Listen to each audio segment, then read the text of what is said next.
Thank you. Remy?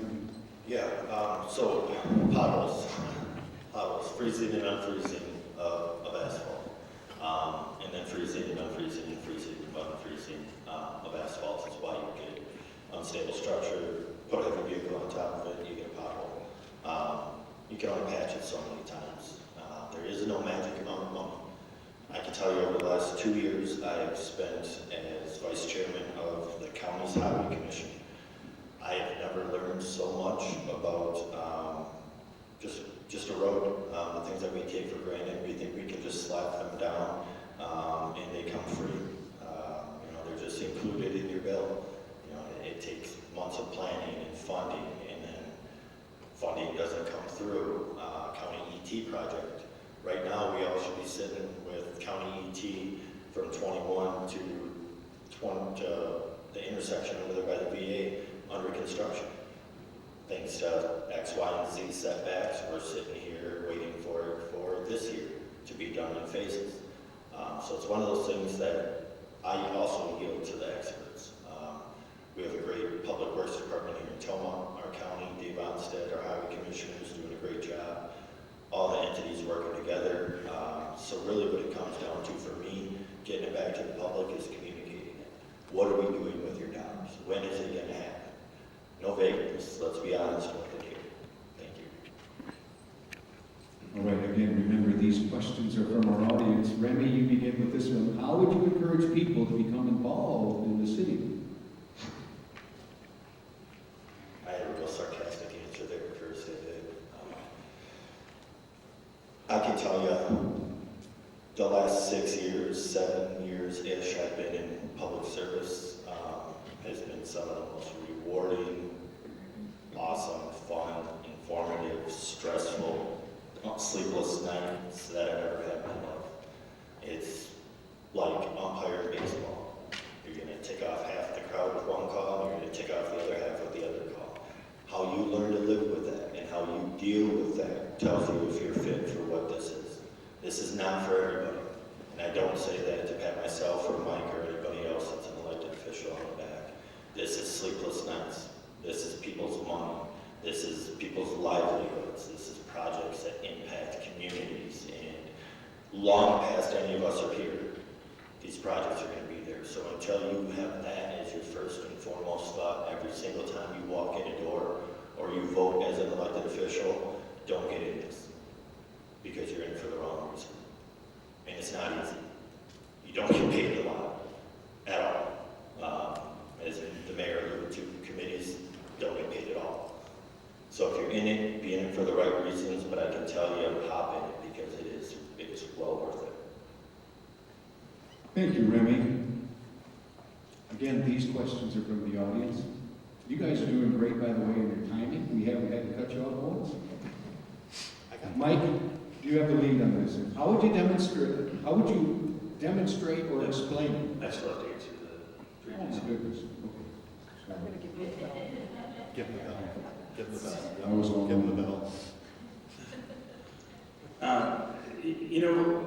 The encouragement to become involved in the city, it's, as a nation, hot topic debate is going green in this nation. And the underlying theme for people is the fact that, what is the world we want to leave our kids and the generations to come? That is the question when it comes to involvement in city politics. The encouragement would be to be part of decision making, but also you're educating yourself. There are so many things, I think Remy would agree with, that there's so many things that we learn that we thought we knew, but now that you're involved in city government, things aren't as simplistic as we thought. So it works kind of a duality. You educate yourself. You're able to educate your friends and those around you with the way things are functioning, but you're also setting the example for your kids and the family members that are seeing what you do, that you can have an impact. You can have a voice. You can be involved in decision making. There's a meme on Facebook that says, anybody that works in construction, if you're riding with them, they'll tell you, well, I worked on this house, or I worked on that house, or I helped build that. Well, that that's part of being with the city too, is there's a lot of pride in seeing the things that develop and you have the part of. Can I ask the next question now? Yes, sir, yes. Actually, she's the one you have to answer to. Mike, you have the first answer. How would you demonstrate or explain the future of Tomah to a young family or a family looking to move here?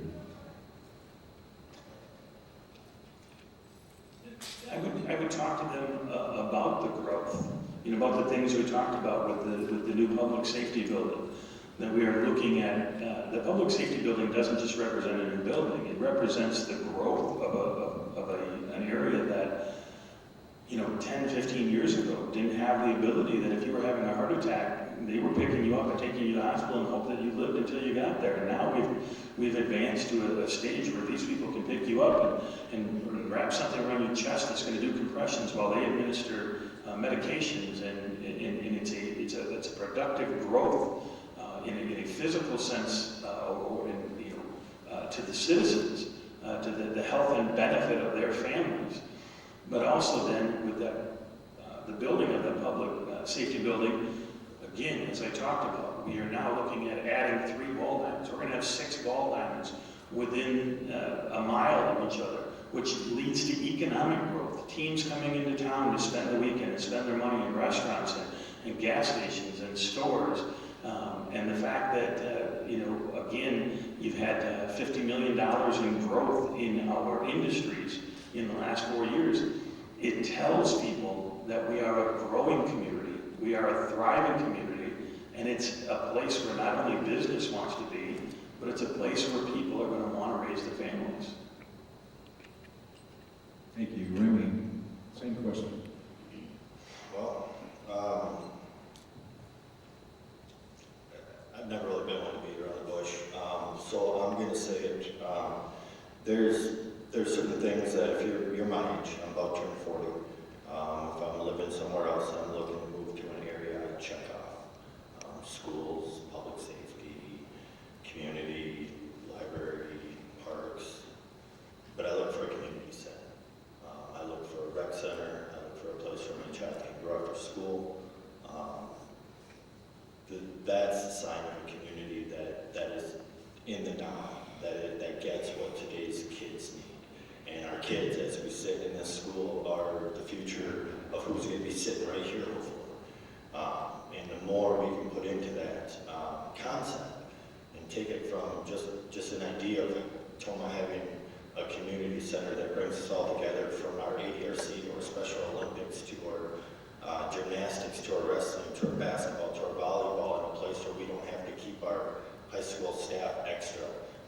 Create some jobs. So if I can be honest with those people, I'd say that's on our radar. So come to us, because we do have the other 4 things that you want, and we're working on the 5th one. Thank you, Remy. Final question, and it's personalized individually to each of you. Remy, you lead off. Do you think you would enjoy being mayor? And Mike, obviously, did you or do you enjoy being mayor? So Remy, do you think you would? Those of you who don't know me, I've been in a circle. As we have a moment of silence for Wayne Klein, I think about somebody who tried at a lot of elections and stuck it out and stayed the course and all that. And that's where I am. I continue to see the passion in the city of Tomah from our elected officials. And regardless of me sharing the stage with this guy right here, he's the reason that I sit here. It was his recommendation that I sit on the county board and go after that race. He appointed me to the 4 positions that I sit as committee members in the city of Tomah. So when you get that part of it, I think it would be fun.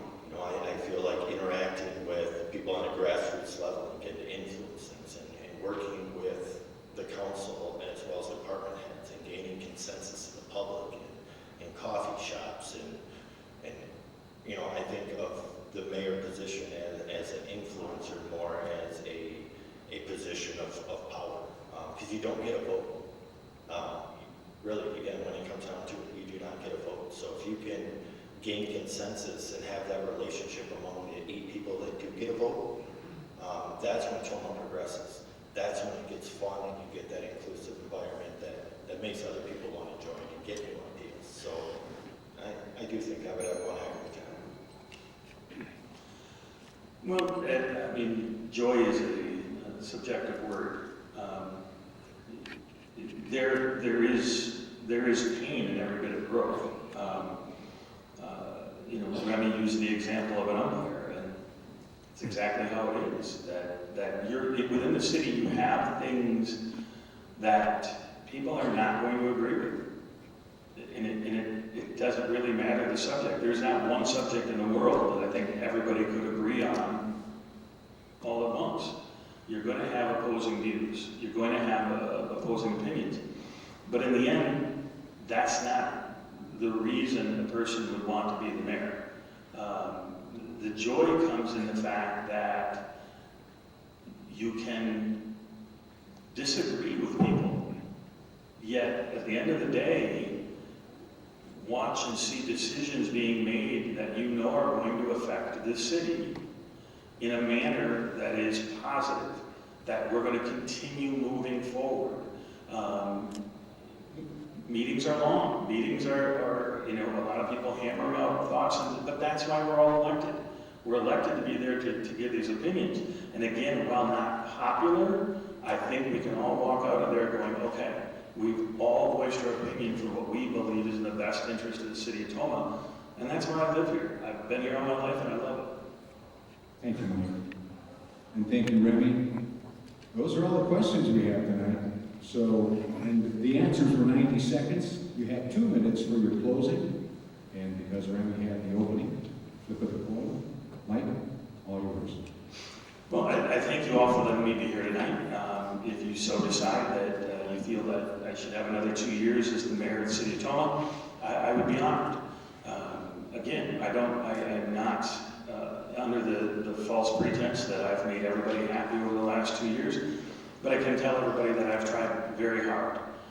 When we were without a city administrator for the first 9 months of my tenure on this tenure, I filled in as a city administrator for 9 months, and it required extra time during a time when COVID was hitting everybody extra hard. But I also watched a unit of people come together that, in a difficult time, stepped up, worked together, put in the extra work that was needed to continue to move the city forward. I believe that when I sit in the chair, whether it's during the committee of the whole, in one of the aldermanic chairs, or whether I'm sitting as the mayor, I will always fight for what I believe is best for the city of Tomah, and that's what I believe our city council does too. And that's why you elect us. That's why we're put here. You are not going to always agree with everything that we do, but that's okay. One of the things I say at work is I tell people that I don't ask you to get along with everybody you work with. I just ask you to work with everybody you work with. Decisions within government are not easy, and you have to have the ability to absorb it. We're human, we're going to feel it, but then move on for what is in the best interest. And I appreciate your belief in me for the last 4 years, and I ask you to believe in me for another 2. Thank you. Thank you, Remy. Closing remarks. I'd like to thank everybody for showing up. You said dodging the rain. I'd like to start out my closing with really just going into what I feel the mayor is for here. And I beat this part that the mayor does not get a vote. I feel like we get stuck with trying to convince each other in the council or as an elected official, trying to get the proper votes to get things done in a manner, and we forget the public input part. I honestly think that we don't get people in our council chambers for our meetings for the simple fact that they feel ignored. Flat out, they feel ignored. And as an elected official right now, I don't mind people saying that, because that's what people need to hear. You need to hear their own truth. We don't have anybody in our chambers except department heads because they're not heard. They're heard, but they're not actively listened to. And there's a huge difference. and you listen to these people speak, and you hear them in public, that's who your vote should matter. You walk in the chamber council, whatever you're in, with a clean slate, and listen to opinion, and have an open discussion, and listen to the experts, sleep on it, ask a question again, ask 5 more questions again. Have that discussion. Whether I'm elected or he's re-elected, just have that discussion, because that's what the public is honestly missing. And I hear it all the time. And if you sat in the coffee shops with those folks, you'd hear that too. The mayor is a complaint department, ladies and gentlemen. You gotta be available for that. Our department heads are inundated because they're getting complaints that should be directed to this office. Elected officials, county or city, they're elected to do the voting. I'm elected to take the complaints. Thank you. Thank you, gentlemen. That concludes the first portion of our forums tonight, the mayoral forum. And we'll get set for the school district forum coming up shortly.